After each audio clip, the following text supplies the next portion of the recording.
Shalom saudaraku. Firman Tuhan dalam Ulangan 30 ayat 16 berkata, "Karena pada hari ini aku memerintahkan kepadamu untuk mengasihi Tuhan Allahmu dengan hidup menurut jalan yang ditunjukkannya dan berpegang pada perintah, ketetapan dan peraturannya, supaya engkau hidup dan bertambah banyak dan diberkati oleh Tuhan Allahmu di negeri kemana engkau masuk untuk mendudukinya." Puji Tuhan, saudaraku yang dikasihi oleh Tuhan Yesus. Firman Tuhan ini disampaikan ketika Musa memperingatkan bangsa Israel untuk hidup menurut kehendak Tuhan. Ketika itu Musa menyampaikan dua pilihan antara hidup diberkati atau hidup tidak diberkati. Ya.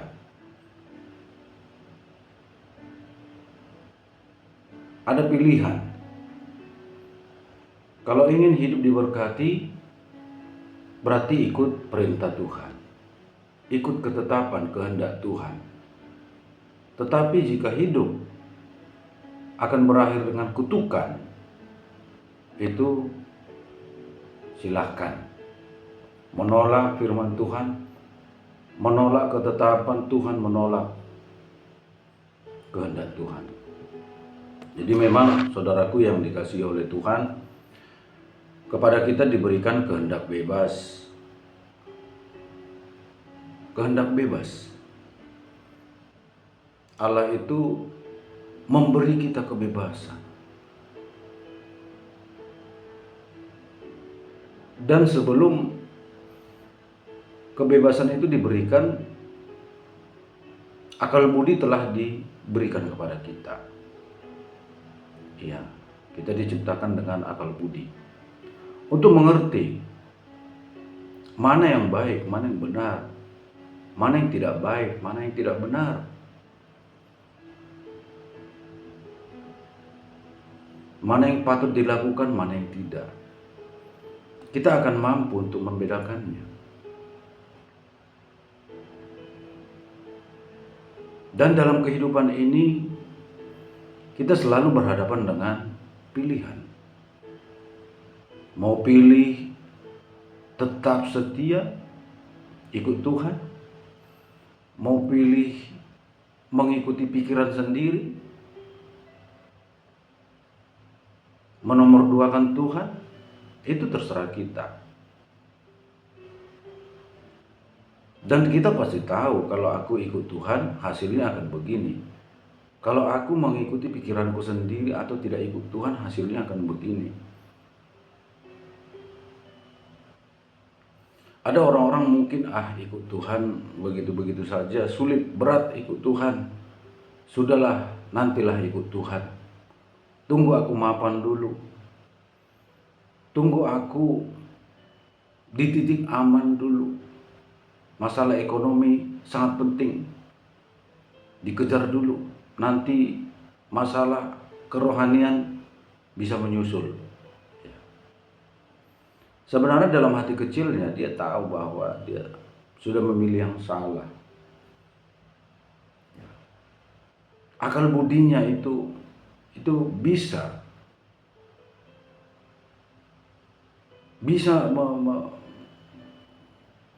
memahami, mengerti bahwa pilihan itu salah. Tetapi mungkin karena pengalaman-pengalaman yang dialami, kepahitan-kepahitan di masa lalu, pertimbangan-pertimbangan yang masih memperhitungkan pendapat manusia, akhirnya dia mengandalkan pikirannya dan mencari dulu kemuliaan dunia ini.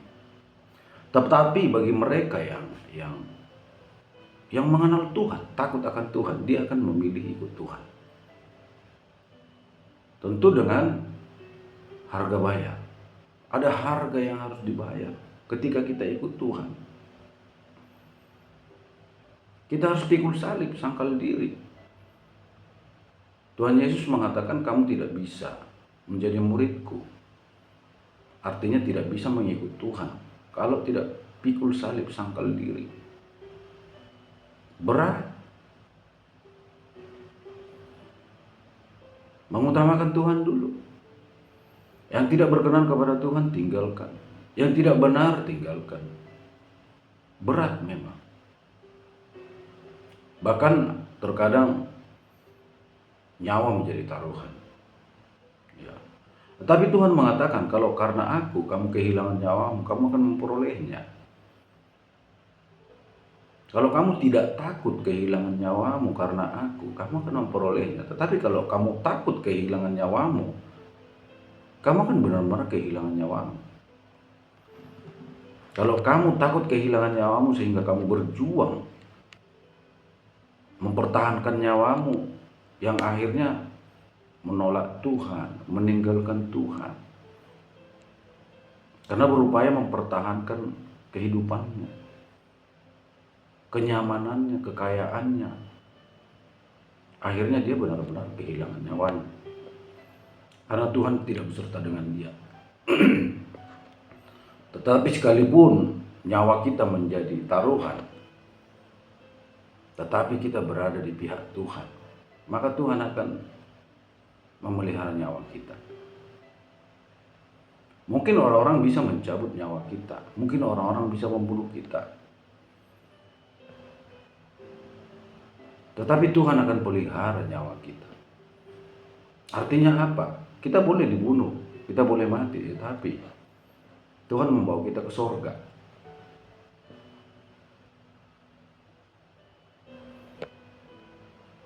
Sebab dia berkuasa untuk menempatkan manusia di sorga atau di neraka. Sehingga Tuhan mengatakan jangan takut pada orang yang bisa membunuh tubuh. Tidak usah takut, tetapi takutlah kepada Dia. Takutlah kepada Tuhan yang setelah membunuh tubuh bisa mencampakkan jiwa ke neraka. Artinya kita harus lebih takut kepada Tuhan. Karena Dia berkuasa membuang jiwa itu ke neraka. Sebab Dia sang penguasa alam semesta ini, menguasai segala sesuatu. Segala sesuatu ada dalam kuasanya, baik surga, baik neraka. Sehingga kita sangat penting kalau kita menyayangi nyawa kita, sebenarnya kita datang kepada Tuhan. Karena Dia yang mempunyai keputusan, Dia yang mempunyai kuasa. Kalau kita sayang dengan diri kita, kita akan lari kepada Tuhan, mengamankan diri kita. Mungkin dunia ini mengancam kita, tetapi Tuhan yang lebih menjamin hidup kita. Dunia bisa menakut-nakuti, tetapi di dalam Tuhan kita aman. Tidak perlu takut.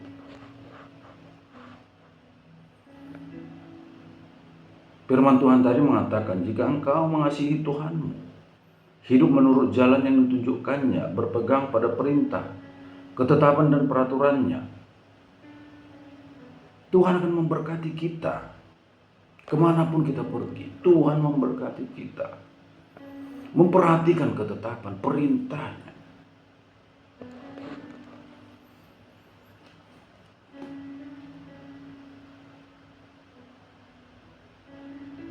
Kehidupan yang terbaik adalah ketika kerohanian kita aman.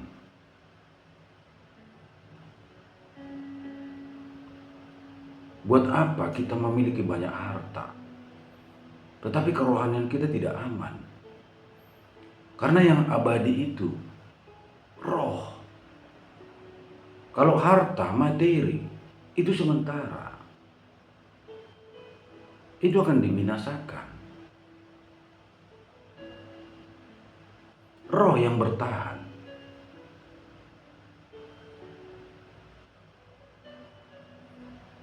Dunia fisik ini berasal dari dunia roh yang kekal. dunia fisik ini berasal dari kekekalan, tetapi akan binasa, berasal dari yang tidak terlihat. Allah itu menciptakan dunia ini, itu berasal dari roh. Allah itu roh, muncul dari yang tidak terlihat menjadi terlihat. Tetapi dunia ini akan berlalu, akan dibinasakan. Dan roh itu, yang kekal itu, yang kita miliki itu akan kekal. Namun akan kita bertanggungjawabkan. Sehingga kalau disuruh memilih, saya lebih memilih kerohanian yang kuat, kerohanian yang aman, roh yang aman di dalam Tuhan, dibandingkan saya memiliki banyak harta, tetapi roh saya tidak bersama dengan Tuhan. Roh saya tidak aman.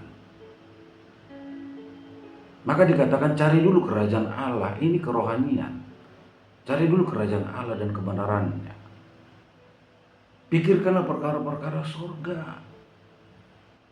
Bukan berarti kita lupa perkara dunia ini, tetapi utamakan dulu Tuhan. Utamakan perkara surga dulu. Cari Tuhan dulu. Bukan berarti kita cari Tuhan kita tidur, malas-malasan, tidak. Cari Tuhan dulu. Sehingga ketika kita bekerja, kita dipimpin oleh Tuhan. Kita bertindak, kita dipimpin oleh Tuhan. Jangan ketika kita bekerja, mencari harta, mencari kekayaan, mencari kehidupan, firman Tuhan itu hanya sebagai pelengkap. Cocok kita rasa, kita lakukan, tidak cocok kita tinggalkan. Seharusnya firman itu yang mengendalikan kita. Itu namanya mengandalkan Tuhan, mengutamakan Tuhan.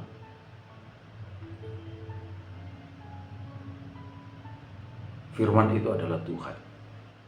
Pada mulanya adalah firman, firman itu bersama-sama dengan Allah, dan firman itu adalah Allah. Firman itu adalah Allah sendiri. Ketika kita mengutamakan firman, maka kita mengutamakan Allah. Dan kita akan diberkati.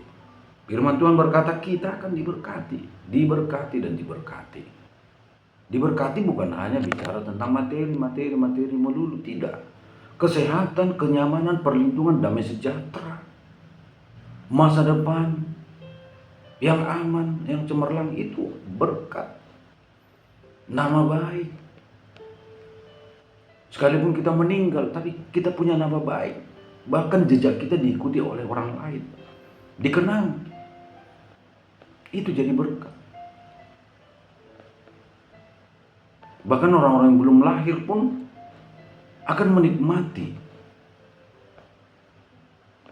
sejarah kehidupan kita, apa yang kita perbuat. Mereka akan menikmati, mereka akan belajar. Ketika kita nggak ada lagi dan mereka lahir, mereka belajar tentang kita. Daripada kita hidup di dunia ini tapi nggak ada hal baik yang bisa dicontoh. Justru menjadi kewaspadaan bagi orang lain. Jangan seperti dia, jangan seperti dia.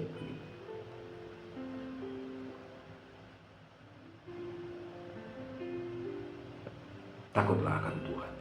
Cari dulu Tuhan. Ikuti dia. Lakukan ketetapan perintah, keputusannya, kehendaknya lakukan. Berkat Tuhan pasti turun atas kita. Dalam nama Tuhan Yesus. Amin.